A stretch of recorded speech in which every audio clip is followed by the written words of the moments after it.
Top quality और consistent performance के लिए सिर्फ सिल्वर पंप, नाम याद रखना। तो रूस अब उन हथियार सप्लाई रूट्स को तबाह कर रहा है जिसके जरिए अमेरिका और यूरोप यूक्रेन को हथियार भेजते हैं। पहला रूट है पोलैंड रूट। पोलैंड के जरिए नेटो के हथियार पश्चिमी यूक्रेन पहुंचते हैं। यह हथियार सड़क के रास्ते आते हैं, इसलिए रूस के टारगेट पर ये सप्लाई रूट्स हैं। ट्रंप ने हथियार सप्लाई के लिए अब समुद्री रूट को भी खोल दिया है। अमेरिका और नेटो के हथियार जलमार्ग के जरिए ओडेसा पोर्ट पर पहुंच रहे हैं। अब रूस ने इस दूसरे रूट को भी तबाह करना शुरू कर दिया है। पश्चिमी यूक्रेन में कई हथियार गोदाम है। पोलैंड से नेटो हथियार यूक्रेन पहुंचते हैं। हथियार पश्चिमी यूक्रेन के डिपो में रखे जाते हैं।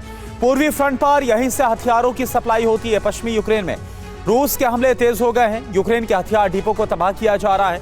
यूक्रेन के सप्लाई रूट को काटने की कोशिश की जा रही है। अमेरिका और यूरोपीय देश समंदर के रास्ते भी यूक्रेन को हथियार भेज रहे हैं। हथियार ब्लैक सी से ओडेसा पोर्ट पर पहुंचाए जा रहे हैं। अमेरिका भी इसी जलमार्ग से हथियार लगातार भेज रहा है और यही वजह है कि ओडेसा पोर्ट पर रूस ने जबरदस्त बमबारी शुरू कर दी है। रूस इस सप्लाई रूट को भी ध्वस्त करने का प्रयास कर रहा है।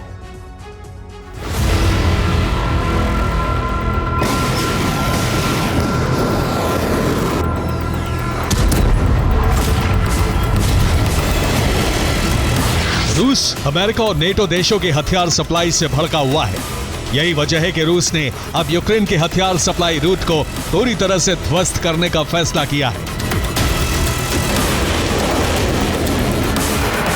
आधी रात को रूस ने एक बार फिर यूक्रेन की राजधानी कीव, पश्चिमी यूक्रेन और दक्षिणी यूक्रेन में जबरदस्त बमबारी की।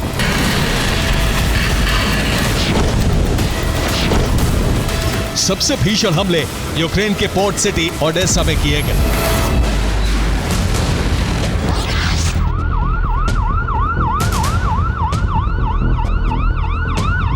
ओडेसा वही शहर और वही पोर्ट है जहां ब्लैक सी के रास्ते अमेरिका और नेटो के हथियार पहुंच रहे हैं।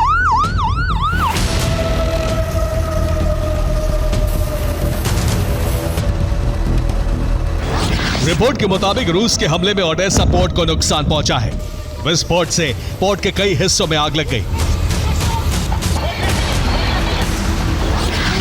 ओडेसा में यूक्रेन के एयर डिफेंस सिस्टम और रडार भी बर्बाद हो गए।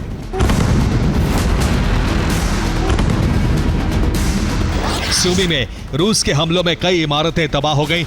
एक मॉल में आग लग गई।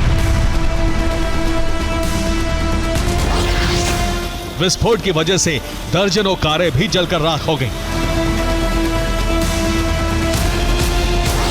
डोनेट्स्क में रूस ने यूक्रेनी फोर्स की एक यूनिट को खत्म कर दिया। ज़ैपोरिज़िया में रूस ने इतना भीषण हमला किया कि यूक्रेनी सैनिकों को फ्रंट लाइन छोड़कर भागना पड़ा।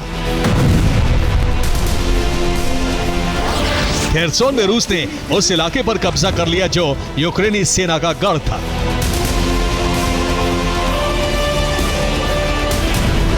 पूर्वी यूक्रेन में भी रूस यूक्रेन के हथियार गोदामों को जला रहा है।